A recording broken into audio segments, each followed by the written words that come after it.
Zhu Bajie. From Martial to Monster. The 12th Trial of the 81 Calamities. Protagonist, Zhu Bajie. Weapon, 9-toothed rake. Characteristics, despite his pig-like appearance, he is quite shrewd. Weaknesses, cunning, lazy, greedy, slippery. It is well known that Zhu Bajie was demoted to the mortal realm and reincarnated as a pig before he was a marshal of the heavenly canopy, commanding the heavenly river's 10,000 water troops. However, few know about his past before becoming immortal. Once upon a time, Zhu Bajie was an ordinary mortal named Zhu Gangli. Zhu Gangli was not very intelligent from a young age. Even if he wanted to succeed through studying and passing exams, he lacked the aptitude. He could have made up for it with hard work, but he was extremely lazy. When his parents asked him to work, he would find ways to avoid it, using his limited intellect to dodge responsibilities and take shortcuts. As a result, he became someone everyone disliked, a burden to both people and animals alike. If it weren't for his parents' modest fortune, he would have long starved on the streets. When he grew up, his parents wanted to find him a wife, but his reputation for being deceitful, lazy, gluttonous, and slippery was well known. No one wanted to marry a man who was good for nothing and had no ambition. As a result, Zhu Gangli was over 30 and still single. His parents said to him, "You're getting older, yet you do nothing productive, just waiting to live off us. What will you do when we're gone?" Zhu Gangli replied, "When you die, you die. Just leave the family estate to me." The old couple was almost driven to their graves by their son's response. Zhu's father slapped Zhu Gangli on the head and said, "Useless wretch. Even if we leave you all the family wealth, you'll squander it in half a year. What will you do then?" Zhu Gangli said, "That's all in the future. Why worry about it? Just enjoy today's meal and get by one day at a time." Years later, Zhu Gangli's parents passed away, leaving him with no one to pamper him. Despite this, he still couldn't change his lazy and gluttonous ways. The little family fortune his parents left him was quickly squandered. Eventually, he sold the old family home and ended up sleeping in a temple dedicated to the Grand Supreme Lord Lao. When Zhu Gangli found himself alone and destitute, he began to appreciate his parents' kindness and understand the value of family. He developed a desire to marry and establish his own household. However, this was nothing short of a fantasy for him. Even when his family was prosperous and he was young, no one was willing to marry him. Now, with his family in ruin and himself older, no young woman would consider him. Thus, Zhu Gangli continued to live alone, but the dream of starting a family became his obsession. The lazy immortal causes trouble. One day, Zhu Gangli was still asleep on the altar in the temple, despite the sun being high in the sky. Suddenly, the temple door creaked open, and an old man with a long white beard walked in. He called out to Zhu Gangli, "Lazy bum, get up. The sun's already shining on your backside." Zhu Gangli lazily opened his eyes and asked, "Who are you? What right do you have to boss me around? Is this temple yours?" The old man with the white beard smiled and said, "I'm not really telling you what to do, I just wanted to offer a bit of advice since you're young and idle." Zhu Gangli replied, "Advice? No need.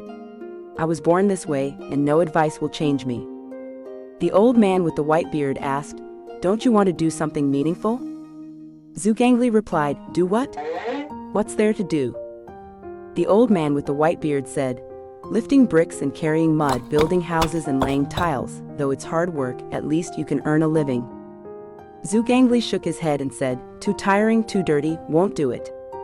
The old man with the white beard said, "Plowing fields and planting crops, though you may never get rich, at least you'll have enough to eat and drink."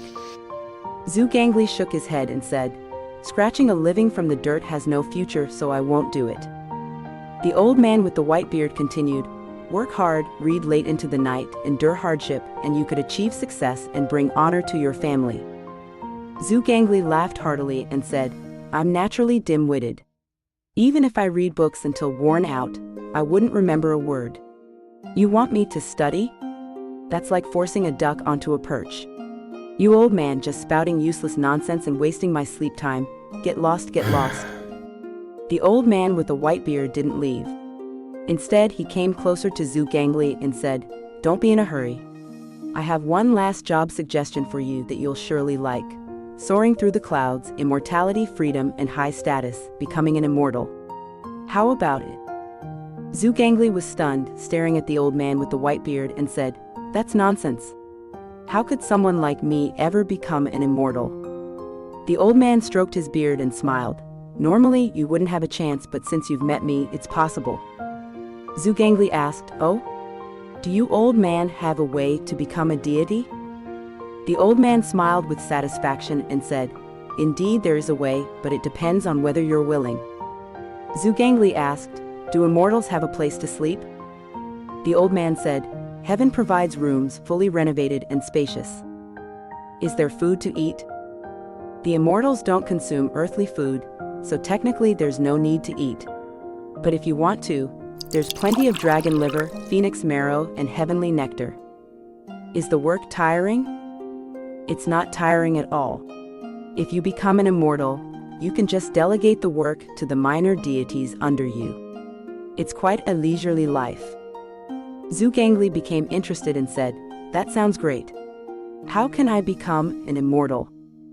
The old man with the white beard said, "I'll teach you a method for cultivating immortality. If you follow it diligently, you can succeed. It may take as little as 10 years or as much as 30 to 50 years, depending on your effort." Zhu Gangli frowned and thought to himself, "That's too much effort. But achieving immortality is a good deal." With that in mind, he agreed to cultivate, and the old man with the white beard carefully taught him the method. Finally, Zhu Gangli couldn't help but ask, "Why are you teaching me the method of becoming an immortal? Do I have some special talent for this?" The old man with the white beard coughed twice and said, "Talent? I haven't noticed any. But you sleep on my altar table every day, smelling awful and being lazy, which is really annoying." With that, he turned into a beam of white light and disappeared. Zhu Gangli was startled. Staring at the statue of the Grand Supreme Lord Lao behind the altar, he muttered to himself, "Was that a divine manifestation?" From that day on, Zhu Gangli changed his previous lazy habits and began to diligently practice cultivation. He indeed had some talent, and after 10 years, he finally achieved immortality and arrived in the heavenly court. Since Zhu Gangli was also considered a disciple of the Grand Supreme Lord Lao, the heavenly court valued him and appointed him as the marshal of the heavenly canopy. To celebrate his ascension and new rank, the Grand Supreme Lord Lao even specially crafted a weapon for him, a 9-toothed rake. Having become an immortal, and one with considerable power at that, Zhu Gangli was extremely proud. In the heavenly court, he spent his days eating and drinking, quickly growing into a rotund figure. However, after a while, he began to grow weary of this eating, drinking, idling, and doing nothing lifestyle. He thought to himself, "Being an immortal is nice and all, but in the end, I'm still alone. I don't even have a home." Marshal of the heavenly canopy wanted to start a family, but the heavenly court had strict rules against immortals forming families, which troubled him. One day, after drinking too much, he stumbled upon the famous beauty, Chang'e. Under the influence of alcohol and driven by his desire to settle down, he approached Chang'e and said, "Sister Chang'e, marry me." Chang'e replied curtly, "Go away." Marshal of the heavenly canopy said, "Immortals are just people who have become immortals. People want to have a home. You live alone on the moon, and it's not really a home. Isn't it better to have a family and live together with me? Don't worry, I don't mind you being married for the second time." Chang'e was furious.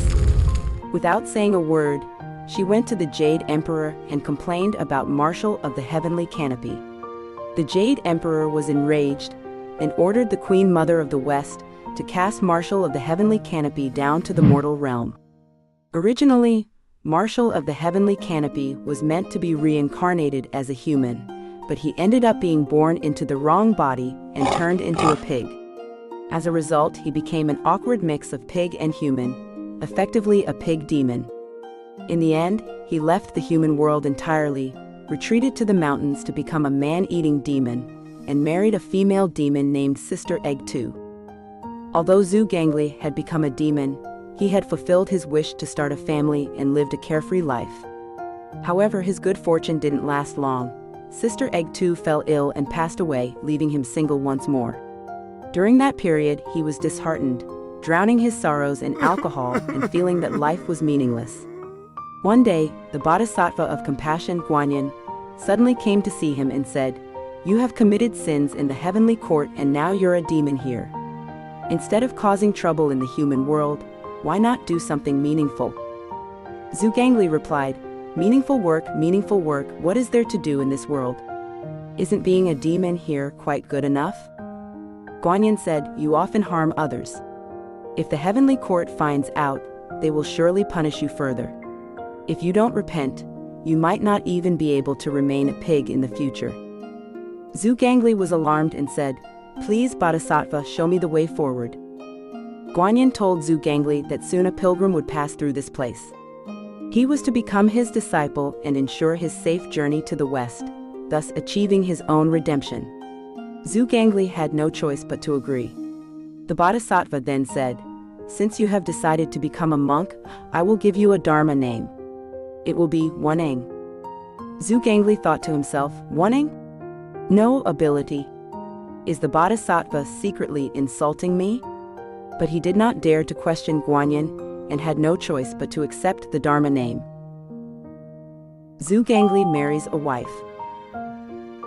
After meeting Guanyin, Zhu Gangli gave up eating meat and became a vegetarian. Although he didn't like eating vegetarian food, he had to persist in order to rid himself of his pig body. However, the pilgrim was still delayed in arriving. Feeling bored, Zhu Gangli thought to himself, why not go for a walk down the mountain? To avoid scaring ordinary people, he transformed into a handsome young man and strolled to a place called Gao Laozhuang. Gao Laozhuang was located on the border of Wuzhizang, which is now Tibet, in the southwestern region, with a rather bold and unrestrained local culture. As soon as Zhu Gangli arrived at Gao Laozhuang, he saw a notice. The notice read, "The wealthy Gao family has 3 daughters and no sons. The eldest and second daughters are already married, leaving only the youngest daughter unmarried. In order to keep her close and find someone to take care of them in their old age, the Gao family wishes to recruit a son-in-law who will move in and inherit the Gao family's property." When Zhu Gangli saw this, he thought to himself, such a good opportunity. Ever since his parents passed away, he had developed an obsession with settling down. Seeing that someone was looking for a son-in-law, he forgot about his mission to obtain the scriptures and quickly went to the Gao family, declaring his intention to become their son-in-law. The Gao family was pleased to see that this young man was not only very handsome, but also strong and robust. Old Master Gao asked, "May I ask where you are from? Are your parents well?" Zhu Gangli replied, "I am from Fuling Mountain. I have no father or mother, no brothers or sisters." Old Master Gao thought to himself, very good, someone without any ties or burdens is just the right candidate for a son-in-law. So, Old Master Gao promised his youngest daughter to Zhu Gangli. Zhu Gangli was overjoyed and completely forgot about his mission to obtain the scriptures, focusing entirely on his new life with his wife. After getting married, his laziness seemed to vanish on its own. He worked so diligently that he outperformed several farm animals, showing strength beyond that of typical large beasts of burden. Not only was Zhu Gangli a hard worker, but he was also incredibly voracious. For breakfast, while others might eat 3 sesame cakes, he would eat 100. At lunch, while others used bowls, he used large basins. Whereas others might eat 1 or 2 bowls of rice, he would devour 10 or 8 basins. One day, as Zhu Gangli was eating from a large basin, Old Master Gao came over carrying 2 jars of wine and said, "Son-in-law, you've been working hard lately. Let's have a drink together." Zhu Gangli opened 1 jar of wine and said, "Thank you, father-in-law. I'll start with this as a gesture of respect." He then tilted his head back and drank the entire jar in one go. After finishing, he pointed to the other jar and said, "Father-in-law, I'm done with this one, it's your turn." Old Master Gao was so shocked his eyes almost popped out and asked, "Don't you use a cup?" Zhu Gangli wiped his mouth and replied, "The jar is already too small, why use a cup?" Old Master Gao thought to himself that drinking with this guy was like playing with fire. He pointed to the other jar of wine and said, "I've suddenly lost my taste for it. You can finish this jar as well."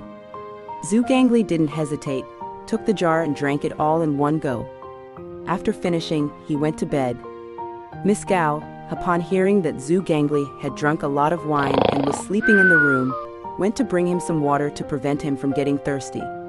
As soon as she entered the room, she was shocked to see a creature with a pig's head and a human body covered in bristles lying on the bed. She was so frightened that she fainted. It turned out that Zhu Gangli's handsome appearance was a result of his magical transformation. After drinking a lot of wine, he forgot to maintain the spell and reverted to his true form. This revelation shocked the entire Gao family. The son-in-law was actually a pig demon. When Zhu Gangli woke up and saw his true form exposed, he thought, "This is a problem." However, when he went outside, he found that the Gao family was all visibly terrified of him. Although he knew his true identity had been exposed, he didn't care and continued to live with the Gao family. A few days later, Zhu Gangli was lounging in the courtyard while the Gao family members seemed to have disappeared.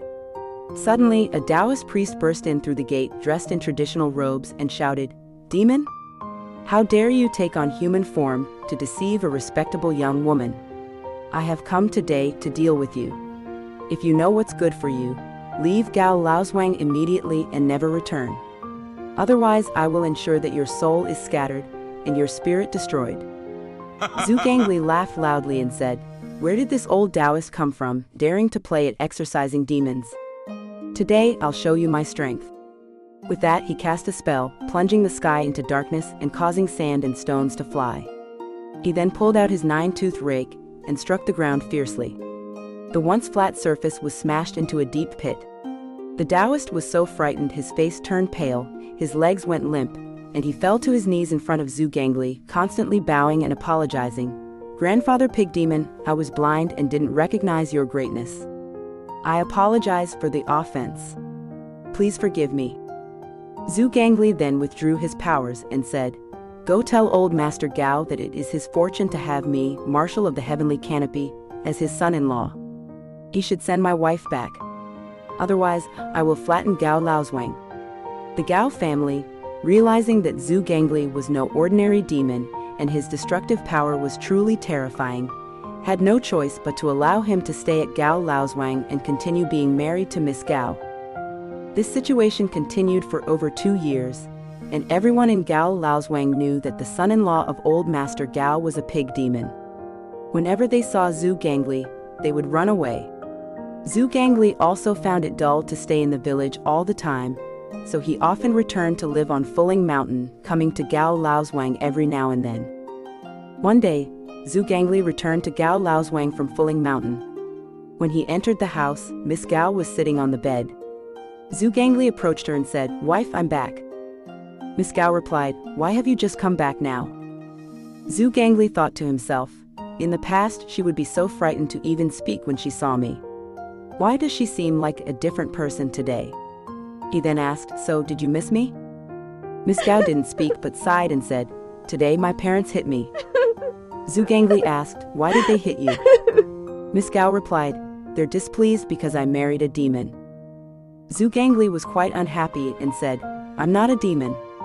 I just happened to be born into the wrong body and ended up looking like a pig."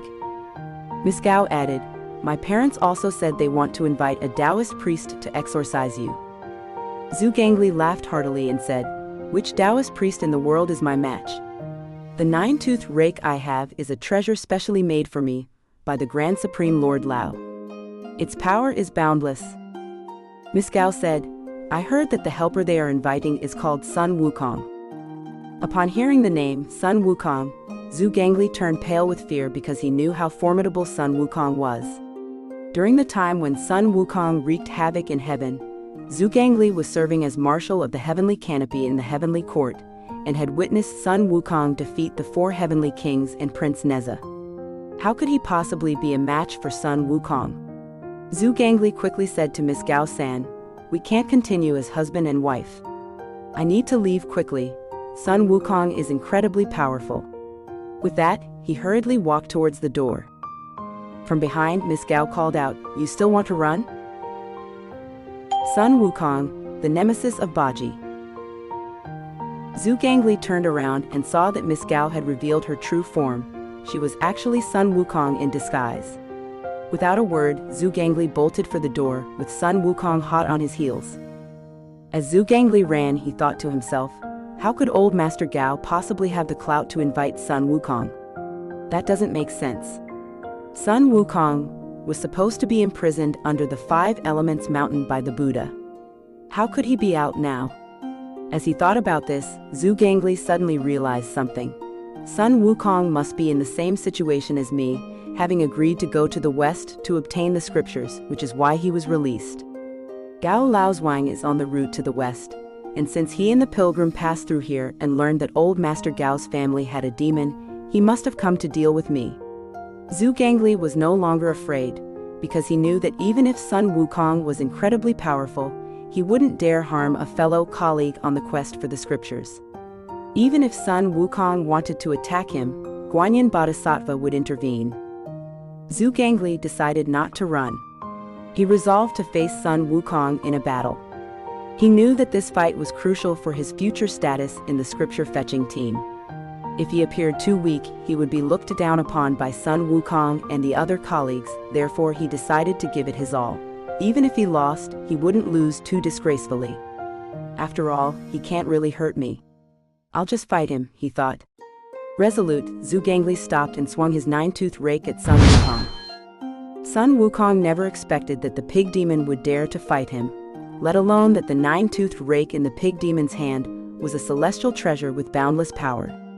As a result, at the start of their battle, Sun Wukong was caught off guard by Zhu Gangli's attack and had to fend off the blows for a while before he could stabilize the situation. The two fought from the underground to the heavens and back again. Zhu Gangli was determined to show his skills in front of his future colleagues, and was confident that his opponent couldn't kill him, so he fought with extraordinary bravery. Sun Wukong, seeing the opponent's weapon, was filled with doubt. How could a pig demon have such a fine treasure? Does he have another identity? He wanted to find out more about the demon's true nature, and therefore held back during the fight. As a result, despite the vast difference in their martial skills, the fight was evenly matched due to their differing mindsets, lasting from day to night. This battle became one of Zhu Gangli's most glorious achievements in his life. As the night grew deeper, Sun Wukong became increasingly impatient and thought, no matter who he is, I'll just knock him out with one blow. He began to fight more ruthlessly. Zhu Gangli soon felt that his opponent was using full strength and was unable to withstand the blows. Realizing that the monkey was getting serious and that he might be finished if the fight continued, Zhu Gangli shouted, "Stop, stop! The Bodhisattva sent me to be a disciple of the pilgrim. You must be here for the same reason. We're on the same side." Sun Wukong indeed stopped and said, "Are you trying to deceive me?" Zhu Gangli said, "I'm not deceiving you. Guanyin Bodhisattva even gave me a Dharma name, Wukong." Sun Wukong thought for a moment and said, "In that case, come with me to meet the master." When the two returned to Gao Laozhuang together, Tang Sanzang was speaking with old Master Gao. Old Master Gao was terrified and turned pale when he saw Sun Wukong and Zhu Gangli coming back together. To his surprise, Zhu Gangli appeared exceptionally well behaved, kneeling before Tang Sanzang and bowing his head while saying, "Guanyin Bodhisattva sent me here to wait for the master and to ensure your safety on the journey for the scriptures." Tang Sanzang thought to himself, Guanyin keeps sending me such unusual disciples, either monkeys or pigs. However, he said, "All right, so you're also sent by Guanyin to protect me. Then come along with me and avoid causing trouble for the world. I see that you don't usually follow the precepts strictly, so since you're becoming my disciple, you must abide by them from now on. I'll give you a nickname, Bajie. How does that sound?" Zhu Gangli nodded in agreement. Tang Sanzang then asked, "What is your surname?" Zhu Gangli replied, "My surname is Zhu." Tang Sang had an as-it-should-be expression on his face and said, "Looking like a pig and having the surname Zhu, it's quite amusing. From now on you'll be called Zhu Bajie." Zhu Bajie glanced at son Wukong, who was holding an iron staff, and did not dare to argue with Tang Sang. He simply said, "All right then, I'll be called Zhu Bajie from now on." Meeting Zhu Bajie at Gao Laozhuang was the 12th trial that Tang Sang faced on the journey to the west, subduing and accepting Bajie.